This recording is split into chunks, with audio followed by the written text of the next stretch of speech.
Good morning. Thank you so much for watching UBC TV Inspiring Uganda. My name is Shara Chondisha and we're coming live to you from Entebbe International Airport. Behind me is Uganda Airlines aircraft.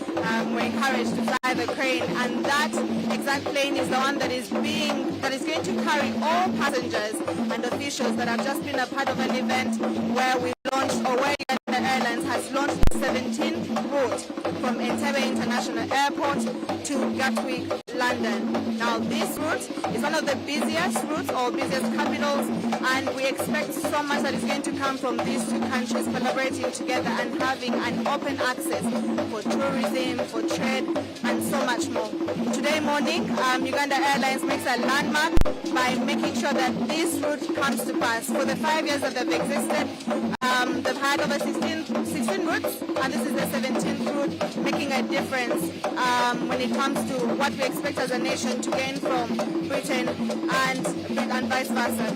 Now, we have over 200,000 Ugandans who live in the diaspora, in the UK and around the UK, and those can now travel for 9.5 hours instead of the 16 hours that they've been using or been traveling for to come back to Uganda to visit their loved ones, or for the companies and for the people who are dealing in exports, the hours that they've been using to have product reach the UK. It's such a milestone that has been hit by Uganda Airlines, and many are very expectant. We actually had some we had some people who were involved in business that were part of a press conference that we had early in the morning before before we came to the tarmac right now, as everything is being prepared for the people leaving in a few hours, I guess. Now, for everyone that is a part of this, it is a great achievement, and I believe that with this, Uganda Airlines continues to soar high and also continues to do so well as more routes are open for trade, for tourism. In the press conference, we were talking and speaking with the High Commissioner of UK to Uganda, Her Excellency Lisa Chesner, and she was talking about how every single day about 19 million cups of coffee are being taken in the UK, and she was talking about how the coffee industry is expectancy of how much is going to go and how much export is going to be taken, and how much money Uganda is going to be made. Later on, the Permanent Secretary, Ministry of Finance, Minister Bobby, also highlighted and said his dream is to see Uganda become a huge economy of over 500 billion, whether they want it to be US dollars or Ugandan shillings, but more than that, for Uganda to also has its inaugural flight to London, Gatwick, the first flight to London, Gatwick, and hopefully more flights to come. It marks the 17th flight of Uganda Airlines since they started to be in the business 5 years ago. With me is Mr. Fred Bamwesije, Director General of CAA, and we of course want to know what role maybe CAA has played in making sure that this is a success. A very good morning, sir. Good morning, viewers. Mr. Bamwesije, what role have you played as CAA Director to make sure that this happens? CAA is a regulator of all civil aviation in Uganda, but it also operates airports, including Entebbe International Airport. So as a regulator, we have had a protracted regulation of Uganda Airlines, make sure that it meets aviation standards and recommended practices. It cannot be allowed anywhere, fly anywhere, without assurance that it meets all global aviation standards and recommended practices. The job to oversight that is Uganda Civil Aviation Authority. As an airport operator, we have to put everything in place, especially making sure the safety of the aircraft, the safety of passengers of Uganda Airlines, but also other passengers of Entebbe International Airport, but also of the airports where they are going. You know, aviation is global. Yes. It must meet standards that are also acknowledged by the UK Civil Aviation Authority and UK Airports Authority. Was there anything special that they asked that maybe was not yet done with all the other airports that the UK specifically wanted for this to go through as a new route? Yes, over and above the requirements of aviation, UK requires additional measures. For instance, you have seen up there that there has been a dedicated gate for Uganda Airlines going to UK. Yes. That dedicated gate must be checked 30 minutes before any flight is allowed. Passengers coming. The passengers are subjected to additional checks.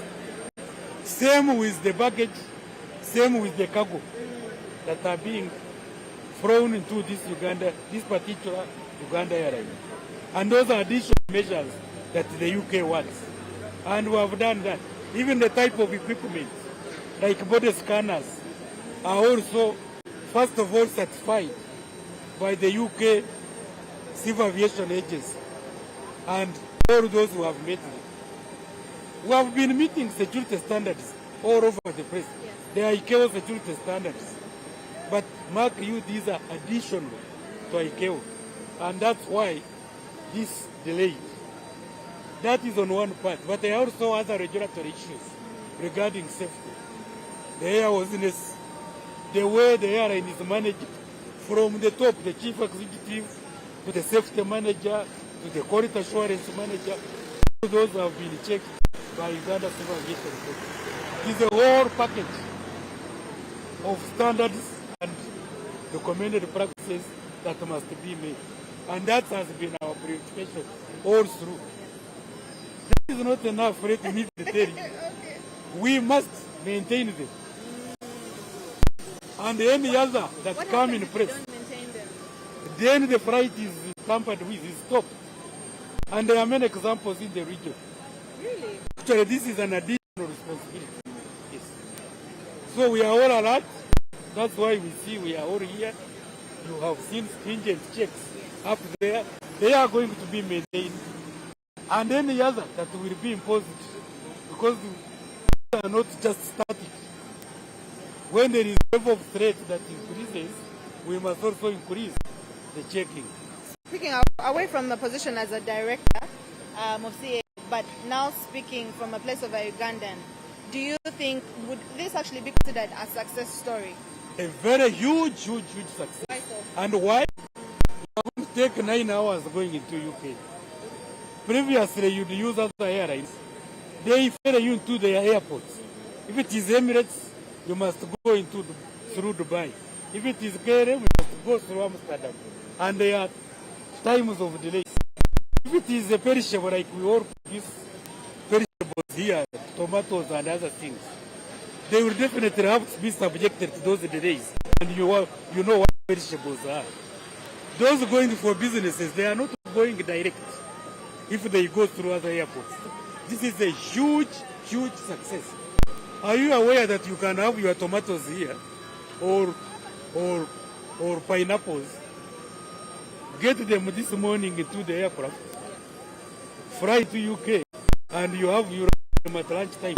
Fresh food? Yes, organic. Everybody is waiting for that. Yes. That's how serious this matter is.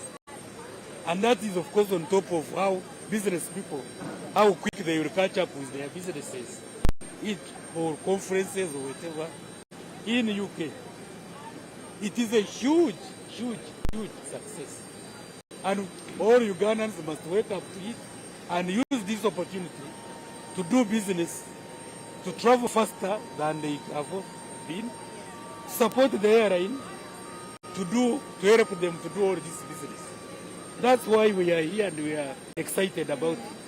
Not that we are not excited about other routes. But this one has been long overdue. Yes. Thank you so much, Mr. Welcome. That was Mr. Fred Bamwesige, Director General of CAA, and a part of the team that made sure that this is possible, what the requirements were, what did the UK want as additional requirements, whether it was security. Actually, as we were getting into the airport and coming down to the tarmac, the security is a bit stringent, which he exactly noted and said